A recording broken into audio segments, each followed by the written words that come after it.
Hello and welcome to why Alzheimer's is actually the best. So obviously Alzheimer's isn't really the best. My mum is actually diagnosed with Alzheimer's and I wanted to do kind of a stupid video trying to find one remotely positive thing in quite a dark situation. So this is it, and just sort of take it in the spirit that it's meant to be intended, because Alzheimer's isn't great. Here are the top things about someone you know and love having Alzheimer's. Number 1. Gift buying. I mean, parents were always really difficult to buy things for anyway. Now it's super easy. Mum, what do you want for Christmas? I'd like a blue M&S jumper, please. See? Dead easy.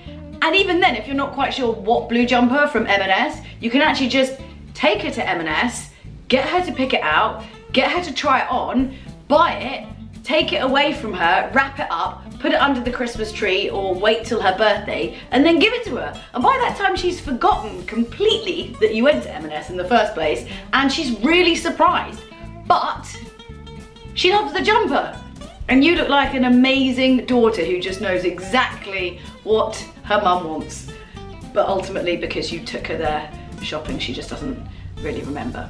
But she's happy, and that's literally all that matters. You know how we've got these like incredible anecdotes, you know, from a life well lived. Kind of annoying with family members because, you know, you end up telling them and then they've heard them and then you can't tell them again. When a family member has Alzheimer's, you can tell your favorite dinner party smashing anecdotes all the time for like the 127th time, and they still are like, ah, and laughing and finding it fresh and new. So I was naked, partially on fire, right? And I still had Kevin Costner's watch on my hat. Julia, that's disgusting. She's right, it was. Basically, when you have a family member with Alzheimer's, it's the biggest get out of jail free card imaginable. Mainly because Alzheimer's is so god awful and terrible and relentless and bleak. You have inexhaustible sympathy from anyone you've ever met. So if there's some sort of event that you're supposed to be going to, or some kind of family barbecue where they don't let you destroy the children's bouncy castle for fun, I mean, why bother going at all? Because that's the best bit. You don't have to go. You could just make up some reason like, oh, mum's not really feeling it today, or oh, she put the keys down somewhere weird, we couldn't find them, and you then don't have to go. If I'm gonna watch my mum disintegrate and forget who I am, I feel like a very, very small trade-off would be not having to go to that cousin's birthday party who I don't like because he's kind of creepy. Cake every day. I know that cake isn't going to solve everybody's problems, but let's be honest, it does make you feel loads better. Most parents are semi-reasonable about their cake consumption, but you're now at this really interesting point where they don't really remember when they've had cake. You can just give them lots of cake and make them really happy. Obviously that's not a fully sustainable all the time strategy, but if you really fancy doing something spectacular and spending a weekend sort of going through a kind of Willy Wonka grade bender, then you can, because they don't remember. And then they say things like, oh, it's nice to have a bit of cake every now and again, isn't it, Julia? After the 5th bit of cake that you gave them that day. Have you ever been on a cake crawl? It's like a pub crawl, but with cake. You haven't? Don't judge, man. You get as messed up as you would if you'd been on a pub crawl, but with cake. It's really good. Tea and forgiveness. One of the things that used to frustrate me and make me very upset was that my family could never remember how I take my tea. You know, I've been their daughter, well, for the whole of my life. How can they not remember how I have my tea? For heaven's sake, it's ridiculous. Now at least, I mean, I'm still getting tea not how I like it, but this time there's a reason why they can't remember how I take it, which is, you know, crap tea is way better than tea with door slamming. It's like tea, but with like a side order of forgiveness, which actually makes it taste a lot better. Although, yeah, I didn't really need 8 sugars. Thanks, Mum.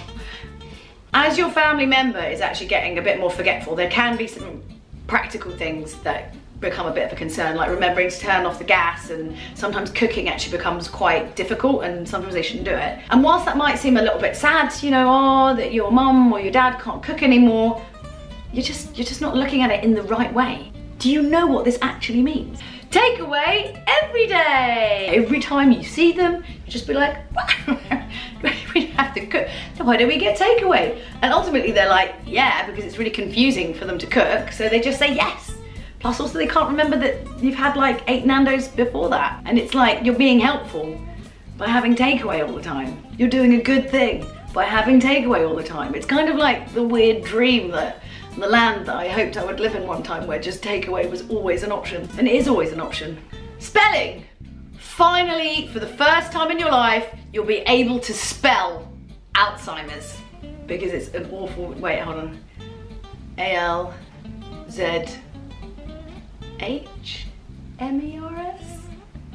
Is it A? A-L-Z-H. A-L-H-Z-H, wait. Okay, well you get pretty close to being able to spell Alzheimer's, and then hopefully spell correct. We'll just figure out, because you keep typing in random letters. It's like, oh, Alzheimer's. They must be trying to spell Alzheimer's. Why else would you put those letters in that order? It's just weird. You become a master treasure hunter. You're going to become incredibly good at finding things that are lost, because they will lose everything. And like really weird things, and they're never going to turn up where you expect them. Like you'll find a shoe in a fridge or something like that. It's utterly bizarre, but you become really, really good at it. And whilst you might not be able to see the positive in that, because like who cares finding things, right? When they bring back an adult version of Finders Keepers, man, you will clean up. Or you'll have a work away day where you've got to go on some sort of scavenger hunt, and you can finally give 2 fingers up to Stephen from HR for not proving that duvet day that one time he was a complete jag weasel. I mean, I know I shouldn't have gone out on a school night, but whatever. As you can see, there are a bunch of really great things about having family members with Alzheimer's. I mean, it doesn't really compare to having a family member or someone you love remember who you are, obviously. But yeah, look, you know, you're not alone out there. There's a lot of people who have family members who are going through this. Alzheimer's Society and dementia care are really, really good tools and resources to hit up if you need any kind of help and advice. And yeah, it's not the best, but you know, like the way I kind of look at it with my mum is I just try and make her really happy in the moment. And I know that she probably won't remember a lot of it, but if she's happy in the moment, then it's worthwhile. Because you know what, like I'll remember her being happy, and that's enough for now.